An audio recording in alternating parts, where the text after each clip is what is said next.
University విద్యార్థులను కలిసి ఈరోజు ధర్నా చేస్తుంటే ఈ పోలీసులు సివిల్ డ్రెస్ లో ఒక రౌడీలను తీసుకొచ్చి మమ్మల్ని కొట్టించడము అరాచకం చేయడం జరిగింది।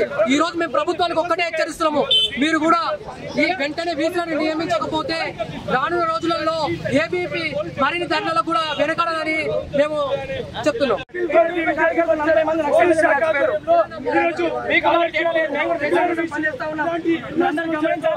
యూనివర్సిటీ మొత్తం సతమతమవుతున్న సందర్భంలో ఈ రోజు విద్యార్థులు సామరస్యంగా తమ యొక్క ఉద్యమం పోలీసు వ్యవస్థ మీద చేయడానికి కూడా ఏబీపీ నడుముందని తెలియజేస్తున్నాం। ఖబర్దార్ పోలీసులారా, దిష్టి బొమ్మ ప్రభుత్వం యొక్క దిష్టి బొమ్మ తలపెట్టడానికి వచ్చే ఈ రోజు పోలీసులు వారి యొక్క చూలాన్ని ప్రదర్శిస్తూ విద్యార్థుల నాయకులపై ఈ రోజు వాళ్ళు చేయి చేసుకున్న సందర్భం ఈ రోజు మేము అడుగుతున్నాం, విద్యార్థులకు కేవలం ఒక దిష్టి బొమ్మ తగలబెట్టే ఒక స్వేచ్ఛ లేదా అని ఈ రోజు యూనివర్సిటీ పోలీసులకు వారి ఈ రోజు దాదాపుగా 4 రోజుల నుంచి అసెంబ్లీ సమావేశాలు నడుస్తున్నాయి, కానీ ఏ ఒక్క నిమిషం కూడా విద్యారంగం పట్ల విద్యా వ్యవస్థ పట్ల మాట్లాడిన దాఖలాలు ఈ రోజు కాంగ్రెస్ ప్రభుత్వమే ఉండొచ్చు, రేవంత్ రెడ్డి ప్రభుత్వమే ఉండొచ్చు, ఈ రోజు వాళ్ళ దాఖలాలు లేవు। కానీ ఈ రోజు మేము అడుగుతున్నాం ప్రభుత్వాన్ని, అదే రోజు కేసీఆర్ పాలనలో మీరు ఇదే వాటిని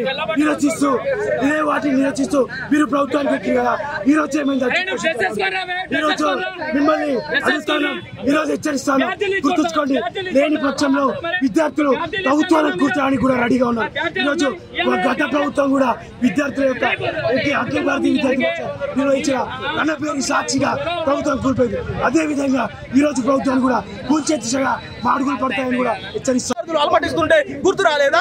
పురుగులు అన్నం వచ్చింది, లైబ్రరీలో నీళ్లు మంచిగా రాలేదు, మీకు గుర్తు రాలేదా? ల్యాబ్లలో ఎక్విప్మెంట్లు మంచిగా లేవు, మీకు గుర్తు రాలేదా? స్కాలర్షిప్లు రావట్లేదు, మెస్ బిల్లులు రావట్లేదు, ఇంటి దగ్గర నుంచి పుస్తకాలు అమ్ముకొని వస్తున్నాం, మీకు అవి గుర్తు రాలేదా? ఈ రోజు వాటన్నిటిని సమర్థిస్తూ మీరు పాలాభిషేకాలు చేసుకోవడానికి ఏం ముఖం పెట్టుకొని మీరు పాలాభిషేకం చేసుకుంటారు? మిమ్మల్ని కూడా మీ పరిస్థితి మొత్తం యూనివర్సిటీ విద్యార్థులు చూస్తున్నారు, మీరు చేసే ప్రవర్తన, మీరు ఇచ్చే మద్దతును చూసి మిమ్మల్ని చెప్పులతో కొడతారు। వాడు చనగని దయకర్ ఉన్నాడు, వాడు మొన్న విద్యార్థులని రాజకీయ పార్టీలతో కూర్చుండు, మిమ్మల్ని అందరూ యూనివర్సిటీలో తిరగకుండా విద్యార్థులు సామాన్య విద్యార్థులు మిమ్మల్ని ఎదుర్కొంటారు, ఖచ్చితంగా మీకు బుద్ధి చెప్తారు। మీరందరికీ విద్యార్థులను వాడుకుంటే మీకు రాజకీయ ఉద్యోగాలు వచ్చినాయి, మాకు ఉద్యోగాలు వద్దా, మాకు బీసీలు వద్దా, మాకు ఫీజు రింబర్స్మెంట్ వద్దా, మాకు టీచింగ్ నాట్ పోస్టులు వద్దా, మాకు నాణ్యమైన విద్య వద్దా, మాకు హాస్టల్ వద్దా, మాకు ఏ విధమైన సౌకర్యాలు సవాళ్ళు మీకు తెలిసినా కానీ సిగ్గు లేకుండా పాలాభిషేకాలు చేసుకుంటున్నారు, సిగ్గుండాలి। మీరు ఒకసారి యూనివర్సిటీకి రెగ్యులర్ టీసీ కావాలంటే ఇంతమంది పోలీసులు నీకు ఎంత ధైర్యం రేవంత్ రెడ్డి?